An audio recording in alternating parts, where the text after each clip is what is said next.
smiles in Town Hall tonight, folks. 60 minutes of fun and music brought to you by Ipana Toothpaste and Sal Hepatica. Ipana for the smile of beauty. Sal Hepatica for the smile of health.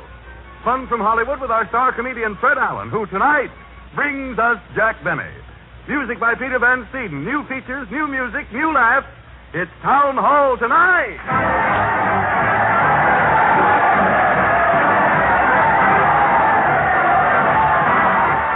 Listen to that crowd cheer as Fred Allen leads his parade of stars to the old Town Hall. Fred's leading the band dressed as Santa, followed by those claws in the theater sides of the mighty Allen Art Players. Let's join the happy crowd, folks. Everybody's going.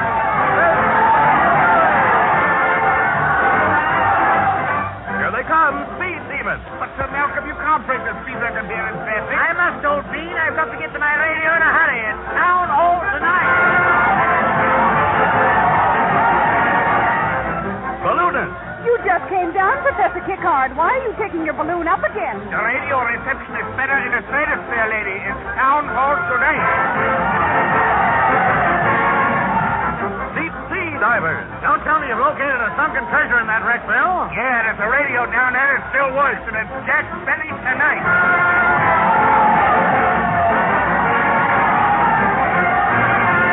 Well, sir, here we are before the old Town Hall, and there's Fred with an old oil lamp making light of the folks as they pass inside. Let's listen. Eeny, meeny, miny, and the more the merrier, folks. All roads lead to the old Town Hall. Now, don't jostle, madam. Hi there, croak boy. Hi, Pest. Hello, Mrs. Sider. Is Jack Benny here tonight, Mr. Allen? Not all here, but all there is of Benny you'll find on the inside. With a joke, a tune, and we're starting soon. So hurry. You finished, Fred? You bet, Harry. And it's up to Peter now. His first number is Be a Good Sport. Well, I'll try, Fred. Let her go, Peter.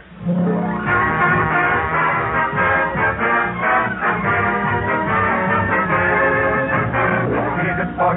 Now don't you be a poor loser. Be a good sport. It's great to be a good loser. I mean, kind and be forgiving. Don't cry over spilt milk. How not to make a living. So be a good sport. What if today has its trouble? The weather report may show a lovely tomorrow. Even if you live to be 100, life is still too short. So be a good ace, be a good scout, and be a good sport.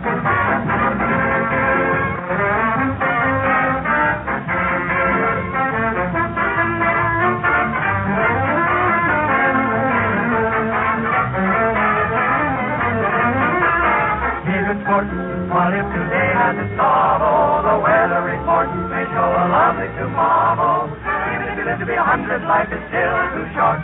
So be a good egg, be a good scout, be a good fellow, be a good sport.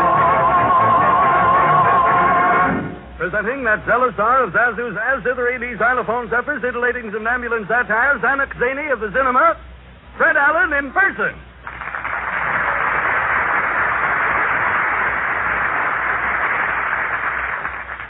Hello again. This is Jack Benny talking. Go away, boy. Oh, all right. See, right away.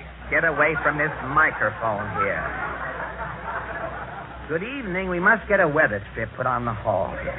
Good evening, ladies and gentlemen. Well, we have a nice night for it this evening, and before the Hollywood Weather Bureau butts in with a commercial to take the credit for the weather, I'll read you the Town Hall Bulletin for tonight. Hodge White, the first grocer to sell bacon sliced so thin that the streets had to be pinned to the fatty part, has a special announcement. Hodge says that during the cold spell, he's taking out his dial phone and putting in one of the old stylers, folks. Hodge says you can't use a dial phone with your mittens on, and it's so doggone cold in the store, if you take your mittens off, it'll frost your hangnails. So until it warms up, Hodge is inviting all mitten lovers to stop in and phone in comfort. So much for smart customer appeal around the village, and now for the Town Hall news. The curtain, Harry. For certain, Fred. The curtain for certain. A long fella, hey? Oh, I'm only 5'2", Fred. The lights go out, and we bring you the latest news of the week. The Town Hall news sees nothing, shows all. Washington, D.C., Government Weather Bureau predicts that backbone of recent cold wave is broken, and nation can expect moderate temperatures from now on. Town Hall News, checking on recent snowstorms and below zero weather around the country, interviews prominent citizens affected. tales of strange happenings are rampant in the land as a result of recent cold. At Bildad, Nova Scotia, Mr. Tufton Pump gives off-record statements. How did you find the recent snap, Mr. Pump? It's the worst storm I've seen in these parts in the past 10 years, all but 1 year. Didn't you see a storm that year? I didn't see nothing that year, son. I broke my glasses. I see. Well, how cold was it, Mr. Pump? Well, to give you a rough idea, our Townshend Club gave a community sing last week, and they called on me to solo. What happened? It was so doggone cold, I opened my mouth to sing Old Man River. What came out? An icicle 2 cornices long. Thank you, Mr. Pump. At Eclair, Wisconsin, Mrs. Nadine Whine, a housewife, tells her strange story. You say it was real stormy, Mrs. Whine. Lord, yes. Snow was so high yesterday, folks going by the house were stooping down to look in my transom. Was it uncomfortable indoors? I was chilled so bad, I shook half the spots off a polka dot Mother Hubbard. Must have been cold, all right. It was plumb bitter. Why, I sat down on a chair and thought I had a frostbite. Wasn't it frostbite? No, I was setting onto my false teeth, the mowers. Thank you, Mrs. Whine. At Rockaway Beach, New York, Fordyce Messbaum, retired pushcart baron, had ghastly experience in the cold wave. What took place, Mr. Messbaum? Why, what's happening to me should happen to a polo bear. Did the cold affect you physically? Not only physically, but financially. Really? What happened? For 15 years, my neighbor Gold Club, a tight bud, but a good one, is owing me $4. Yesterday in a blizzard, I am meeting Gold Club. Face to face? Beard to beard, we are meeting. The temperature is below. Below zero? Below zero, he's asking. On top of the mercury, zero is looking like a halo yet. But what about Gold Club? Gold Club all of a sudden getting sociable. He's saying, Miss Brown, for 15 years I'm owing you $4. And today you're catching me in a mood to settle. Did you get the money? Well, I'm putting out my hand in the cold to take it. And lo and give out, I'm hearing something dropping. Was it the $4? Not $4. It was 4 of my fingers. A clarinet, please. Thank you, Mr. Messbaum. At Hollywood, California, Miss Fern Fickle, loyal Californian, denies the very existence of a cold wave. You say you didn't observe the sudden change in temperature, Miss Fickle? In California, one doesn't discuss the weather with strangers, mister. Why, not with strangers, huh? Only entre nous. Why, it was freezing. It was freezing last week. Oh, yes, zero night. The Chamber of Commerce arranges it annually. It's to help people with swimming pools. The Chamber of Commerce wants your swimming pools to freeze? Yes. Once a year, we tip up the ice and sweep out the bottom of the pools. You Californians take the cake. No, we lower it back in the pool instantly. You deny... You deny... You deny the existence of bad weather here in Hollywood recently? As a loyal Californian, I do. Why, it was so cold last night, I saw hail coming down. Not hail, tourists. You might have seen some puffed rain, but not hail. This is California. Thank you, Miss Fickle. Many farm tenants report unusual happenings. At Pine Snuff, Arkansas, Farmer Conway Straggle is interviewed in his barn. Don't you feel the cold here in your barn, Farmer Straggle? You're darn tootin', stranger. So cold in here right now, I'm steam heating them hens' nests. You have to heat the nest? Sure do. How'd you like to sit down in a nest of cold straw and try to lay an egg? Well, Me neither, son. Does the cold bother your cows? You betcha. Milk freezes right in them. I've been getting it out in sticks. Milk steaks? Yeah. Well, look, I'll show you. I'll move over there, Bessie. Quiet. I'll milk her for you. All right, easy, Bessie. Take it easy. Now, watch this. The milk comes out about a foot, then it freezes, and I snap her off.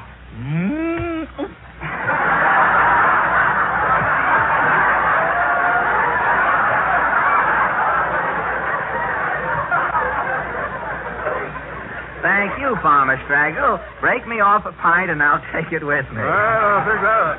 These flashes have given you an idea of the present-day machine-age cold wave, ladies and gentlemen. But in the mind of the oldest inhabitant, the outstanding cold wave ever to sweep this country occurred during the winter of 1871. On the night of January 2nd, 1871, the mercury took a 52-degree drop. The drop.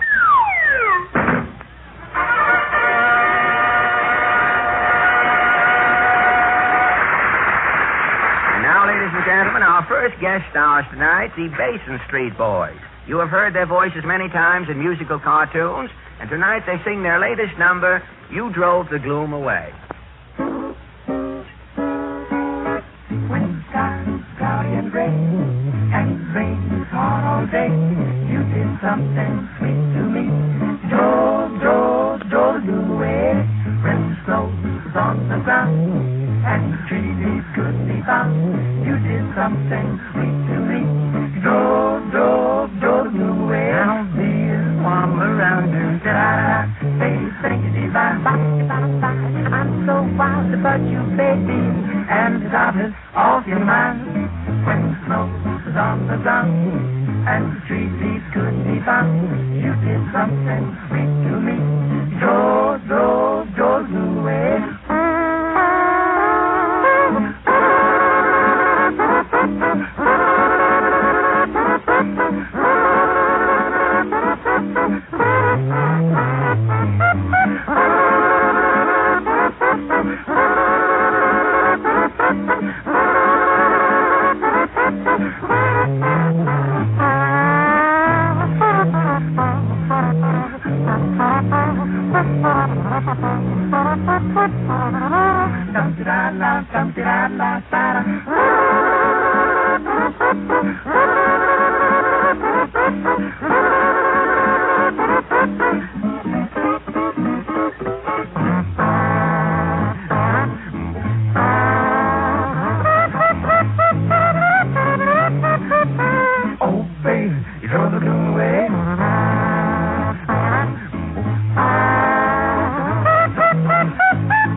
As it pains me, and will you, may I present... Hello again, this is Jack Benny talking. Will you go away?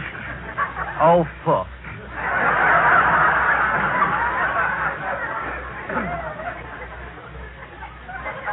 May I present, ladies and gentlemen, I don't mind riffraff coming in the audience, but when it comes to the microphone, of all...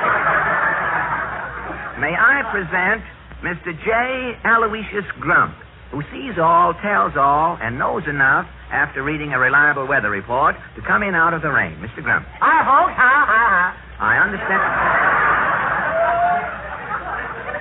I understand you're a bit of a prophet in your spare time, Mr. Grump. You said it, Alan, you said it. I'm in the know, see? So I can tell what's going to happen before it happens, see? And I'd like to say right here and now that from where I sit, the outlook's pretty gloomy indeed, yes, sir. What, with Christmas coming on? Well, that's just my point. Most of the gals who'd like to have mink coats for Christmas are going to get washing machines. Willy-nilly, eh? You said it. Father's checking account is going to have fallen arches, and that ain't all. People all over the country will go through the holidays eating too much and drinking too much and feeling like the end of a misspent life. And there's nothing they can do about it. Oh, now, come, Mr. Grump. You are painting a pretty gloomy picture here. I grant that a lot of us will overindulge during the holidays, and naturally we will feel stuffy or grouchy or have a headache, because that overindulgence has upset our stomachs. But there is something you can do about it, ladies and gentlemen.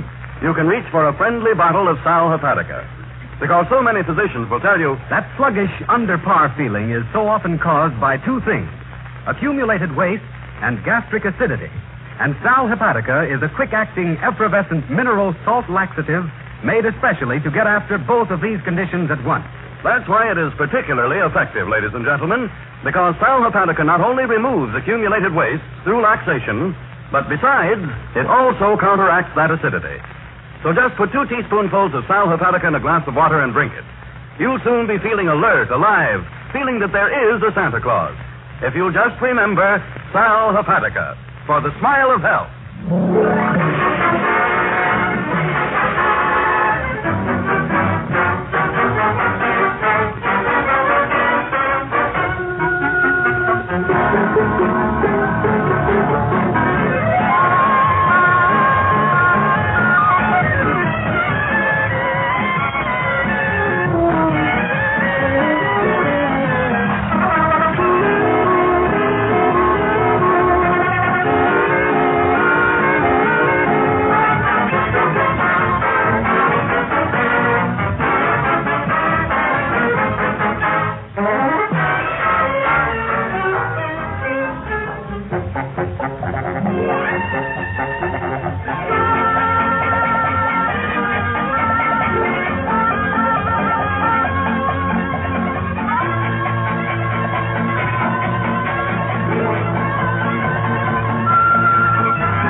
And the Ipana Troubadours have just played Limehouse Blues.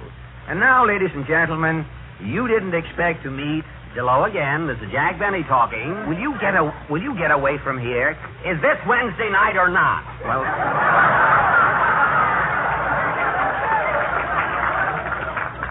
As I was saying, ladies and gentlemen, tonight...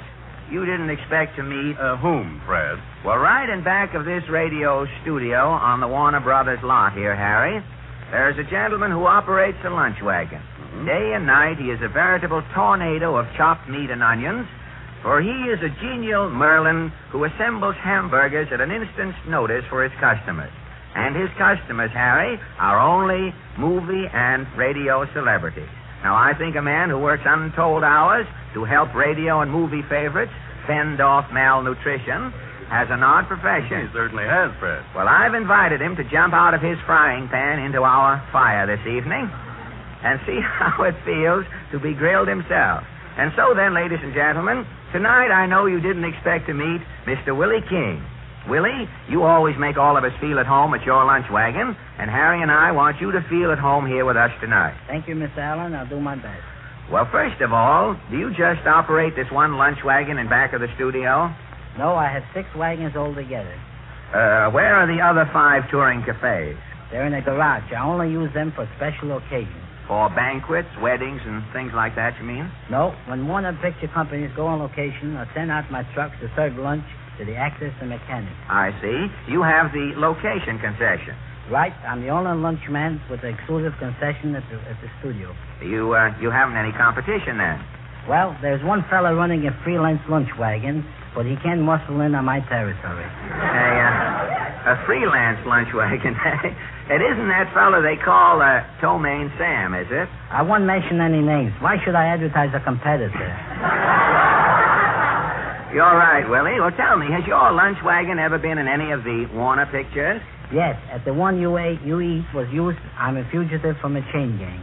It was in I'm a fugitive from a chain gang, huh? Well, how did it scream? For not being made up and considering it's a wagon, it looked pretty good.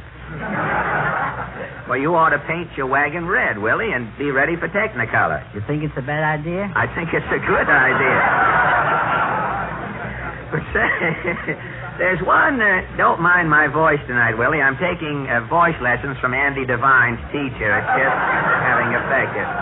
But say, there's one question I forgot I should have really asked you first, Willie. How did you get into this a la carte cafe business? Well, years ago, I used to be in picture business. Uh-huh. Now it comes out. You were an actor, huh? No, I was assistant director with Larry Seaman in silent pictures. What was the last picture you worked on? The Wizard of Oz. Were there any actors who are stars today in The Wizard of Oz? Clark Gable was an extra in that picture. He carried a spear. I wonder what ever became of that spear. I wouldn't know. Naturally, but how did you happen to work yourself up from assistant directing to owning a lunch wagon? Well, when the talkies came in, I asked Jack Warner to give me the lunchroom concession at his studio. And Jack Warner did, huh? Yes, Fred, that was 12 years ago, and thanks to his kindness, I've been in business ever since. Well, I imagine, Willie, that during the past 12 years, you have sold a sandwich to practically every big star on the Warner lot. Yes, I've known them all. And you're acquainted with all of the Warner stars today, of course? Oh, yes, Dick Powell, Joan Modell, Edward G. Robinson, Andy Devine, Pat O'Brien, Leslie Howard. What does Leslie Howard usually have for lunch? Kippers and crumpets? No, Mr. Howard generally has coffee and donuts. Well, confidentially, Willie, have you ever caught Leslie Howard dunking? Well, one day... Now, wait for your laugh, Willie. Wait for your laugh.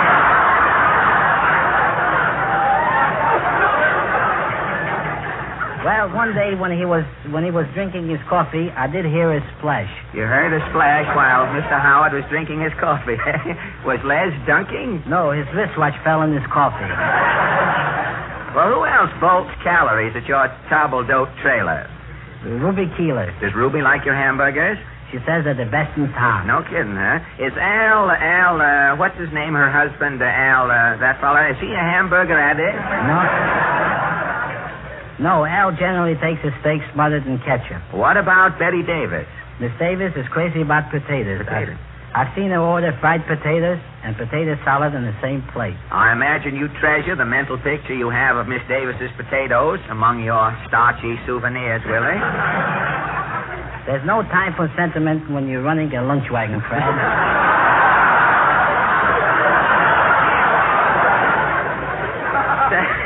Say, I've forgotten one of Warner Brothers' most important stars, Willie. Have you ever served Paul Muni? Sure, but I have trouble recognizing him.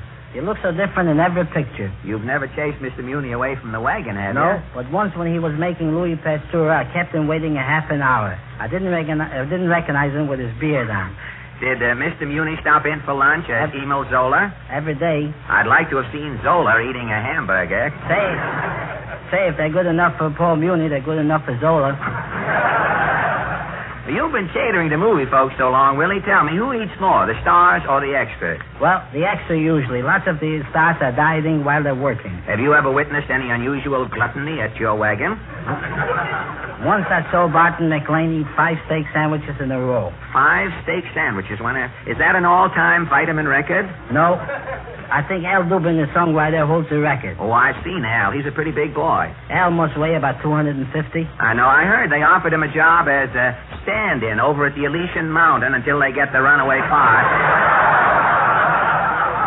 Till they get the runaway part back in place. What did Al eat the day he broke your record? As I recall, Al had 2 ham sandwiches, 2 hot dogs, 2 hamburgers, salami sandwich with ice cream, and plenty of coffee and tea in between. What did Al say when he finished? It wasn't a word. I get it.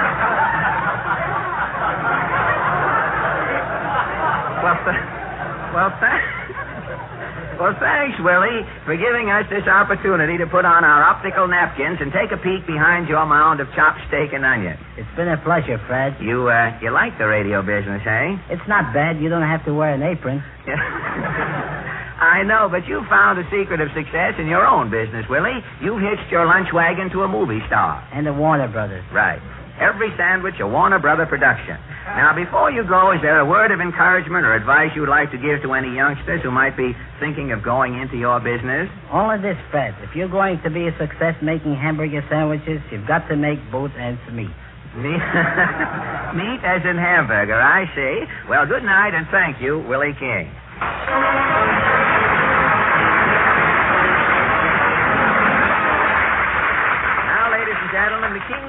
tonight the boys sing Nobody Loves a Riveter But His Mother. Hammer away, boys.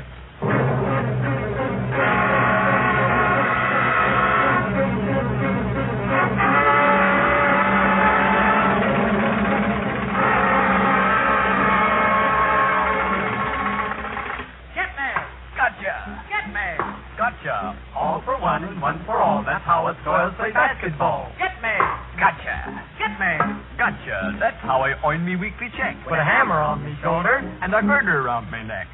Hey, you guys, look at that swell dame down below. There she go. Get me. Hey, how do you get that hitting me there with a red-hot rivet? Oh, look what you're doing, you clumsy boo. Oh, I'm fed up with this lousy job anyhow. Why? A girl can love a sailor, a butcher or a tailor, but nobody loves a riveter but his mother. A girl can love a plumber or some guy even dumber, but nobody loves a riveter but his mother. She'd love a crook who'd break into a jewelry shop. If she's a cook, she'd even love a cop on earth. But when we start to rivet, no woman cannot live it, so nobody loves a riveter but his mother.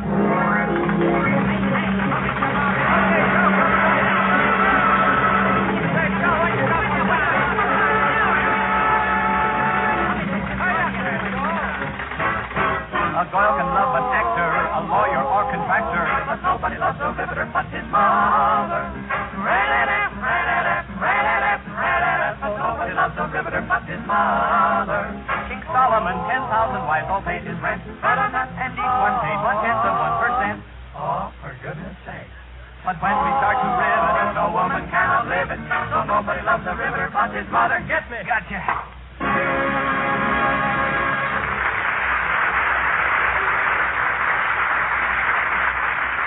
Thank you.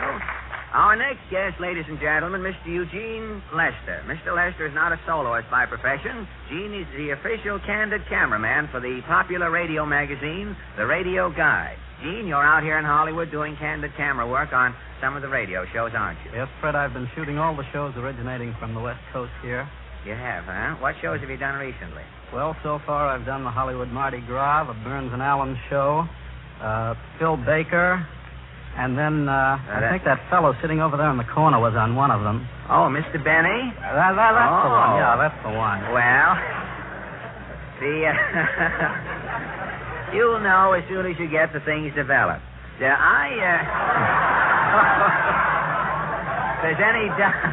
If there's any doubt as to what's been going on, Gene, in your camera, as soon as you get the scripts developed, you can let us know. When are these going to be in, these pictures you've been snapping? I saw you taking some in our dress rehearsal today. When are they going to be in Radio Guide? Well, these pictures that I've taken today will be in your issue of Radio Guide on January 7th. January 7th, That's right. And you do, I heard you humming at your work, the other day, and that is the reason why we've sort of invited you to carol for us this evening, Gene. Do you do much singing ad libitum besides your camera work? Well, I do a lot of singing in the darkroom where nobody can hear me. Well, that's... But tonight you're going to come right out with the lights on and see what happens, huh? Do you prefer photography to singing? Well, they sort of both work hand in hand. Well, they do in a way at that. The only difference is that a photographer would be apt to tell other people to look out for little birdie, whereas the singer would have to look out for the little birdie himself.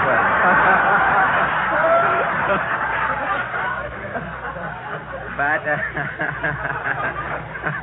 well, all right, Gene, I guess we have exhausted the fun for the moment. We mustn't be too funny now because Mr. Benny is coming along with a wham shortly.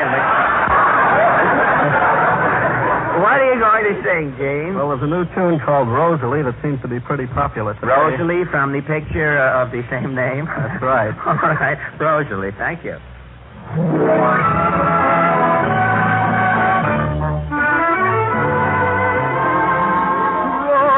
Rosalie, my darling, Rosalie, my dream. Since the night when stars danced above, I'm so much in love, dear Rosalie, have mercy. Rosalie, don't decline. Won't you make my life thrilling and tell me you're willing to be mine, Rosalie, mine.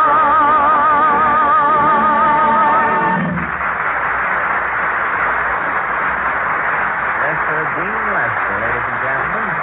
Radio guide, candid camera expert.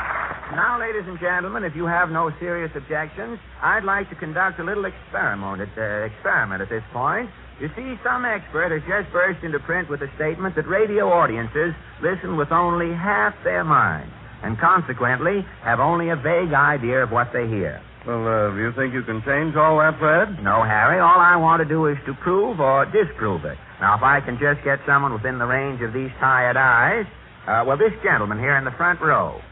Do you listen regularly to this program, sir? Every chance I get. My public. Would you mind stepping up to the microphone just a second, sir? Glad to. Thank you. Now, will you tell me in your own words what Mr. Von Tell says every week about Ipana toothpaste? Well, I'll try. Let's see. He recommends Ipana toothpaste and massage, and my dentist backs him up on it, too. He says you can help keep your teeth bright and sparkling with the regular use of Ipana. And I think he makes a very good point when he says that the soft, creamy foods we eat don't give our gums enough work to do. But if we massage our gums every day with Ipana toothpaste, we can give them the exercise they need to help keep them firm and healthy.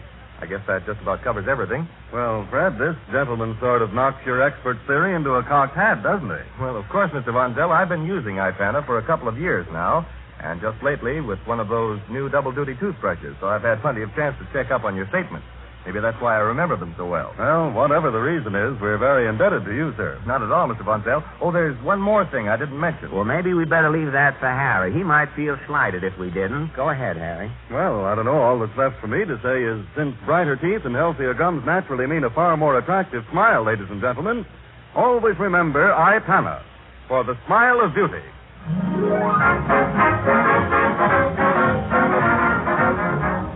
Town Hall tonight will continue immediately following a short pause for your station identification.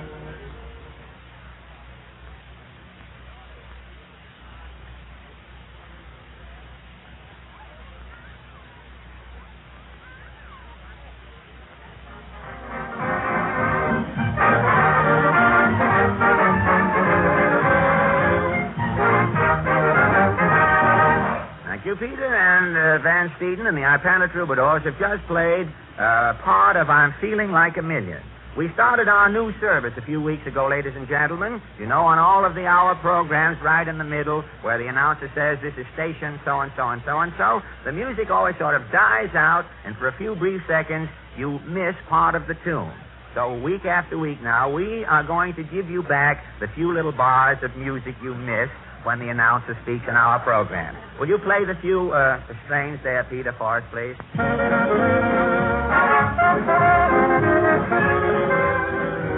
Thank you very much. Now, ladies and gentlemen, if you fit that back into the part you heard before the announcer spoke, you have I'm Feeling Like a Million. Now, on Friday night, the Port Jervis String Ensemble will... Do you mind if I interrupt, Mr. Allen? Why, no, Portland. Into each life, some rain must fall, unless one lives in Palm Springs, of course.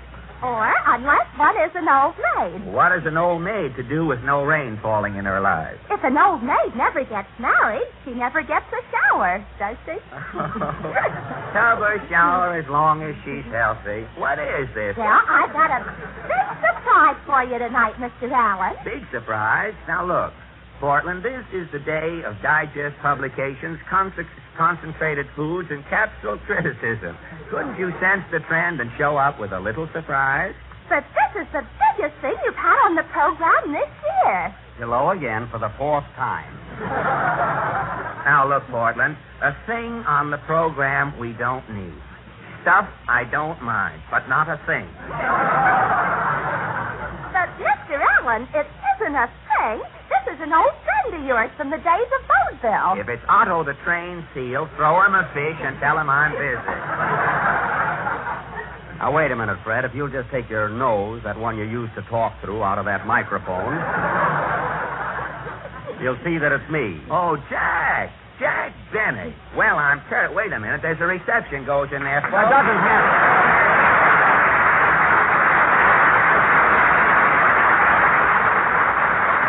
I was worried there for a minute. Well, you've been on 4 times. If you took a little bit each time, it's better you get it all at once like this. Let it pile up. Well, I'm terribly sorry, Jack. I didn't notice you. How long have you been standing there? Since 8 o'clock this morning. They've been using me instead of the bull of a watch time. Say, Jack, did Mary come along with you? No, Porty. She wanted to come over, but she's busy with her Christmas shopping. Christmas shopping? Yeah, right now she's over at Bullock's Wilshire putting me through bank. That gives me an idea. Tally ho, Jack. So long, Porty. Well, Jack, this is quite a surprise, you dropping in. I didn't know you were going to be here tonight. I didn't know it either, Fred, until I heard you announce it 5 times last week. But don't get me wrong, Freddie. I appreciate that build-up. I'm one guy who knows that it pays to advertise. Now, listen here, Benny. If that's a hint, you're not getting 1 cent for crawling in here tonight, and you know it. Why, Fred, I didn't expect to get paid for this. I haven't any more right to take money for working on this program than you have.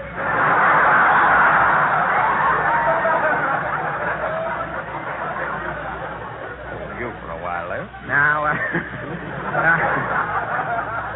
those armchair jokes, they'll hold you for a while. Now, hold on there. Hold on there, Benny. That's an insult. Well, if I was Professor Quiz, I'd say correct. Absolutely correct. And if I was Major Bowes, you'd have left with a unit 10 minutes ago. Hey, that's nice work if you can get it. You know, Freddie, I wouldn't mind being back in vaudeville again, though, would you? Ah, those were the good old days. Yes, sir. Say, Fred, no kidding, will you ever forget the time you and I were together at the Orpheum Theater in Sioux City, Iowa? Yep. Only I was on the stage. I don't care, Freddie. I made more money selling peanuts in one day than you did all week. Well, Jack, I didn't make much money in those days, but I was a pretty good juggler. Remember how I used to toss those Indian clubs in the air and do a funny monologue at the same time? I sure do. And, Fred, you remember when you dropped those clubs? How you'd let them lay there right alongside of your joke?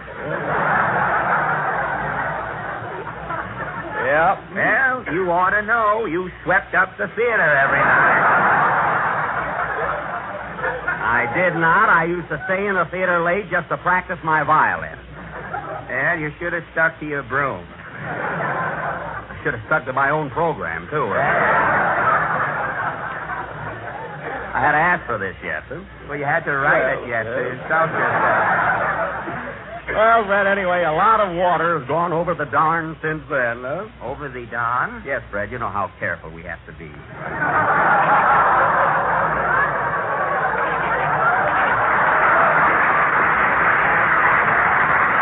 But just think, Freddie, just think, here we are, both in Hollywood and both of us in pictures. It does seem unreasonable, doesn't it? Of course, Fred, maybe I shouldn't point this out, but I do make a lot more pictures than you do. Well, Jack, there's so little of you in each one, you have to make more. Oh, is that why they do it? I'm glad you brought that up. How do you like pictures, Fred? Fine, Jack. I just finished one called Sally, Irene, and Mary. I'm leaving for New York next week. Oh, they're releasing you instead of the picture. Now, Benny, if you're here to drip venom, heed your promiscuous spattering, and remember that retribution is the trailer that follows oral pollution. Alan, you're just lucky I don't know what you're talking about. Anyway, I had a hunch you were going back east, Fred, and that's why I came up here to see you. Have you decided which way you're going back? I mean, which form of transportation? Well, I was going to take the boat and go through Panama. But I've got a hat, so I decided to take the train. Well, Fred, of course, I don't want to influence you one way or the other, but have you ever thought of driving back east? You know, by automobile? What kind of an automobile? Now, don't rush me.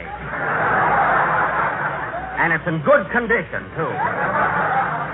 No kidding. Would you like to drive back home, Freddie? No, Jack, I'll stick to the chief.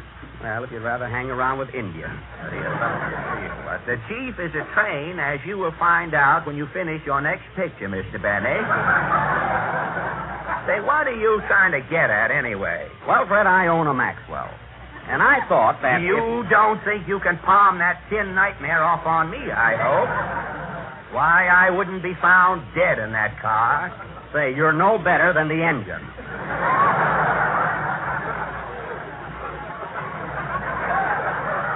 Why, the engine in that steam cabinet is so dead, the front wheels are nothing but rubber.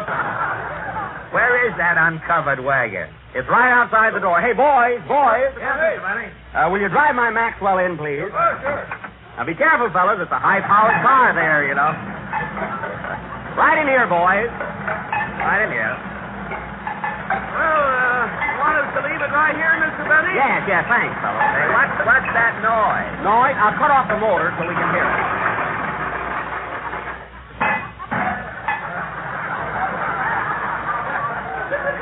That's better. Yes. Hey, Mr. Benny, I guess this belongs to you. Oh, the door. Yes, thanks.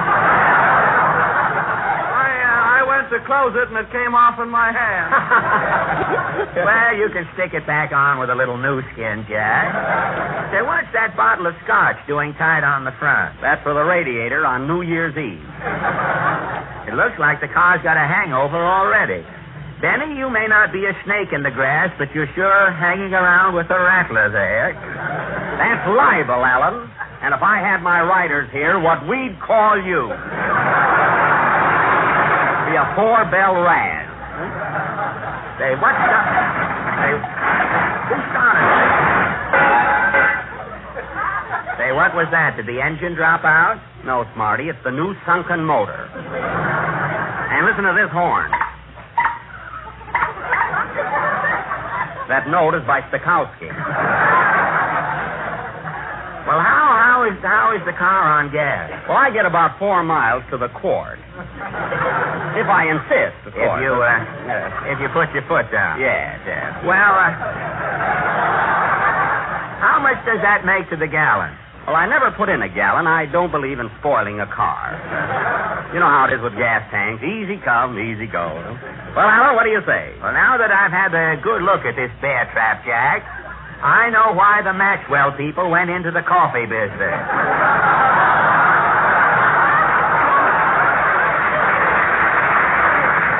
Now, Freddie, I'm not begging you to take this car, only I thought, well, you walk all the time. You're not getting any younger. I think you ought to take your varicose veins out for a spin once in a while. What are you asking for this rhapsody and junk? I'm asking $95 FOB. FOB for Old Benny.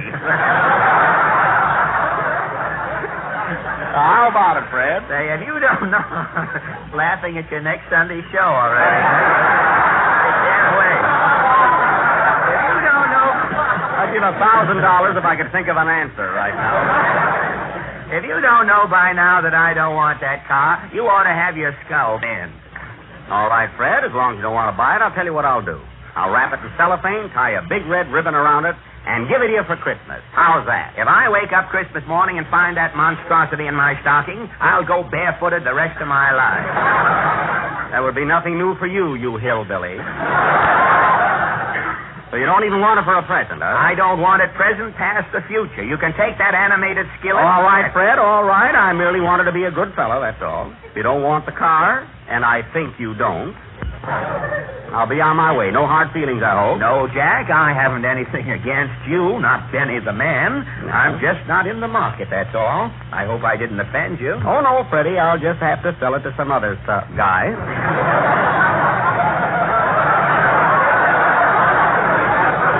Well, Merry Christmas, old boy. Same to you, Jack, and good luck. Thanks, Freddie. Goodbye.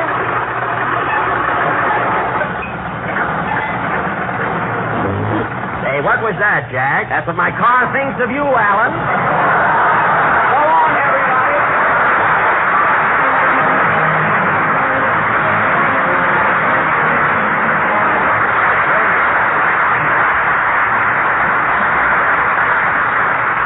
Thank You are now, ladies and gentlemen, very well done, Master Benny. You've come a long way since the last time we met.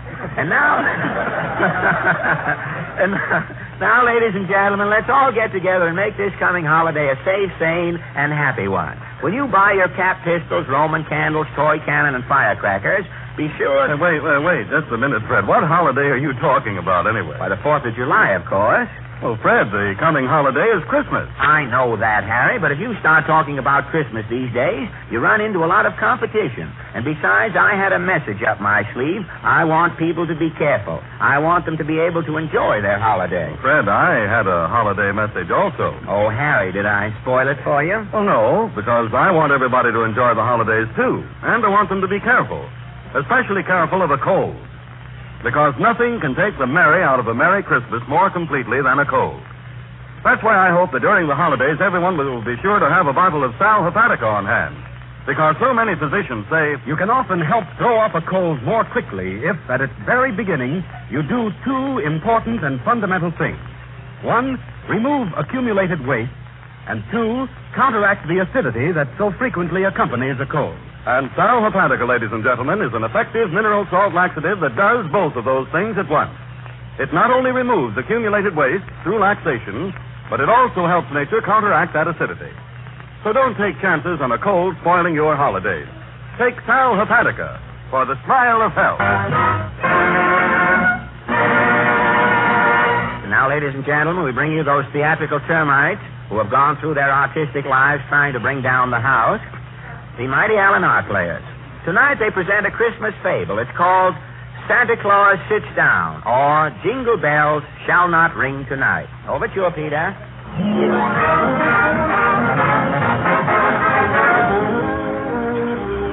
This is station NG, folks. Our next program will be... Just a minute, folks. Here's a bulletin from the Radio News Bureau. A rumor has just reached us that Santa Claus will not ride this Christmas.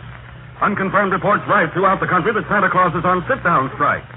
What's going on in Santa Claus's igloo? Stand by, folks. Assassinated Press is investigating the trouble, and we hope...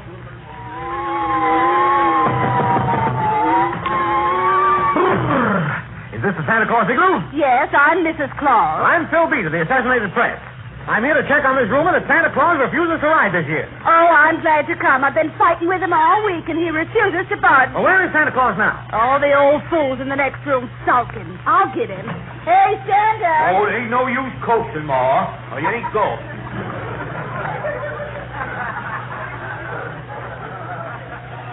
Come on out, stupid. You got company. Oh, well. What's on your mind, son? Well, I'm from the Assassinated Press, Santa Claus. Now, what's this I hear? Oh, no, I ain't riding now. But this is Christmas Eve. Trees are lit up. Millions of children have hung up their stockings. The whole world is waiting. Well, regardless, I ain't riding. Ain't no use, mister. He's stubborn. No, I ain't stubborn neither. I'm sick of being Santa Claus, holding the bag every year. Well, you must have a reason for quitting. I got plenty of reasons. Well, will you talk for the press? Yeah, might swell, I guess. Well, now, Santa, why won't you ride tonight? Well, I'll tell you, son. It's a long story. I've been clausing it for 1937 years, son. I've been a-bringing presents, toys for kiddies, loud neckties and handkerchiefs for grown-ups, every Christmas trying to spread joy. But my efforts down through the ages has been a bit of disappointment. My intentions has been good, but my reward has been nothing but grief. The first trouble I had was in ancient Rome. It was Christmas Eve in the court of Nero. The emperor was playing a violin concerto.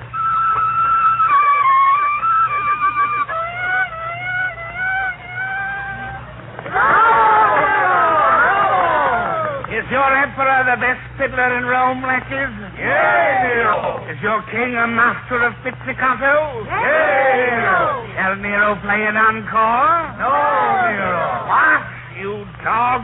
Begone, hypocrite! Clear my throne room! Yes! Now I can play my violin. I'm alone. What's this? What fell out of my chimney? Merry Christmas, Nero. Merry Christmas. Who are you, Lumpkin? The chimney sweep? I'm Santa Claus, Nero, bearing Christmas gifts for your majesty. Gadzooks, another basket of fruit from the Rome Kiwanis Club. No, my gift is a trinket rare. So rare, it hasn't even been invented yet.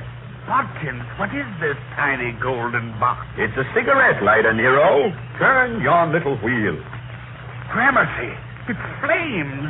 It's flames. Merry Christmas, Nero. Oh, it's flames.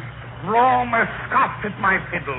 Nero will have his revenge. Hey, watch that lighter, Nero. You're setting fire to the drapery. I'm setting fire to all Rome.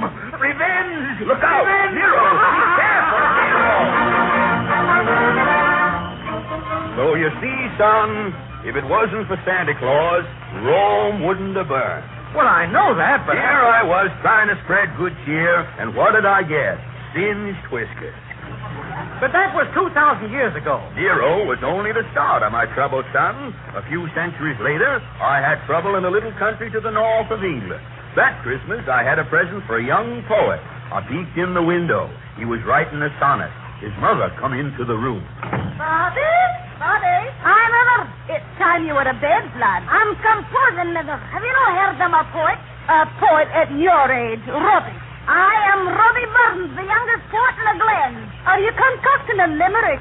Where liver wants to... It's no finish. Can I think of a rhyme for brave? Pay. Pay in a skirt song? Are you daft, Mother? Will be last on the hit parade. Well, you'd better find a rhyme in a hurry and go to bed. Composing on Christmas. It's evil. Good night. Good night, Mother. Oh, a rhyme. Bray, clay, day, Chevrolet. Who are you coming out of that chimney? I'm Santa Claus, Bobby Burns. Merry Christmas. What's your business, Red Britches? I'm Santa Claus, Bobby. I brought you something here. A rhyming dictionary. Which one? Let me look. Hi. Pray, ray, say, stray. Where me and my true love will ever want to stray. A bonny rhyme. I've written a gem.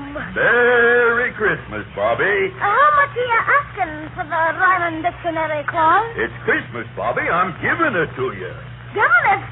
Help, Feather, help! Oh, Feather! What's wrong, son? This man's a lunatic, Feather. A daft Sandy, Ham. I'm Santa Claus, Mr. Burns. I only gave Bobby a Christmas gift. Give him? Grab him, Now, son. let me We'll go. take him to the asylum. Hold on, Mr. Burns. I only gave your son a present. Exactly. A man who gives anything away in Scotland belongs in a padded cell. Grab him, son. Scotland. I was in the booby hatch there for 30 days. But that was 200 years ago. I know, but a few Christmases later, I got a raw deal in another suburb of England. It was called the American Colony. I dropped in at the house of some fellow named Paul Revere. His wife was preparing dinner as Paul came through the door. Dinner ready, Effie? Yes, Paul. Pull up a chair. No. Set my plate on the mantelpiece. Can't you sit down yet, Paul Revere? My, that ride was last April. Through every Middlesex village and farm ain't once round Central Park, Effie. Well, you ought to try and sit down for Christmas, Paul. It'd be a nice present for your spy. Who's that? Might be a British spy, Paul. The woods is full of them. Hand me my gun. I'll talk to him through the door. Who's there? Merry Christmas, Paul, dear. It's Santa Claus. So what? I've got your Christmas present, Paul. It's a cushion stuffed with fuzz from Delaware peaches. Can I sit onto it? You bet. Sounds mighty tempting, Effie. I'll let him in. It might be a British trick, Paul. Don't open that door. I'm Santa Claus, Mrs. Revere. Open up. I've got my gun, Effie. I'll open the door. I'll crack it.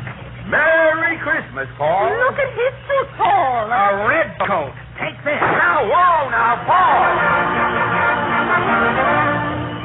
Well, sir, when I got back to my sleigh and start down, I was mighty glad I still had that cushion full of peach fuzz. You see, son, the world's given old Santa plenty of trouble. But all these troubles were years ago, Santa Claus. People appreciate you today. You're wrong, son. Only last Christmas I went down to a place called Washington, D.C. I got confused and went down the wrong chimney. I come out in some office. Coming down the chimney, I heard a man phoning. Hello? Hummingbird Conservation Project, Professor Beak speaking. $2 million for a hummingbird community bird bath in Florida. I'll mail your check Monday. Goodbye. Here, what are you doing here? Merry Christmas. I'm Santa Claus. Santa Claus? One of the Wagner Act clauses? No. I'm a mythical character. Oh, a friend of Jim Farley's, eh? No. I come down from the North Pole once a year to give things away. I give and give all up and down the land to make people happy. You do? Well, you'd better go back to the pole, Fatty. But I'm Santa Claus. No, you're not. The government is Santa Claus today. And that was only last year, son. That's why my spirit's broken. Being Santa Claus is just one pain in the ermine after another. Well, won't you reconsider? Think how the headline will look in the paper. Santa Claus on sit-down strike. Well, Santa ain't a-getting up, son. This is one Christmas I'm going to enjoy in peace. What's that clock striking? 12 o'clock, Santa. It's Christmas Day. It is, eh? Well, I ain't moving. I don't mean nothing to me. I'm sitting here. I'm taking it easy. I'm leaning right back here. Not getting kicked around this Christmas. Oh, shucks. Hey, Ma. Yes, Santa? Where's my mittens, my bag, my reindeer, my sleigh? You mean? Yep, I'm going, Ma. But I thought you said... I've changed my mind, son. Christmas ain't Christmas without Santa Claus. I'm a-giving the world one more chance. But what about my story, Santa on sit-down? Change the headline, son. Just say, Buck Santa rides again. Merry Christmas.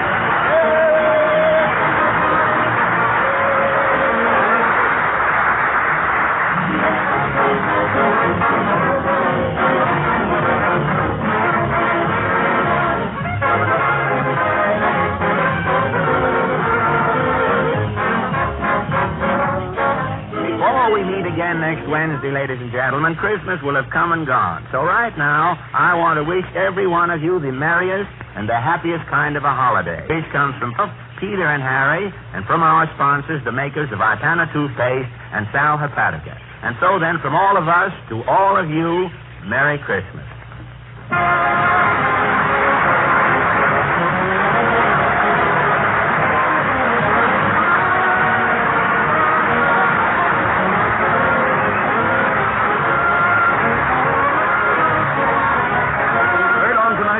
Ladies and gentlemen, where Be a Good Sport from Love and Hisses, and I'm Feeling Like a Million from the Broadway melody of 1938.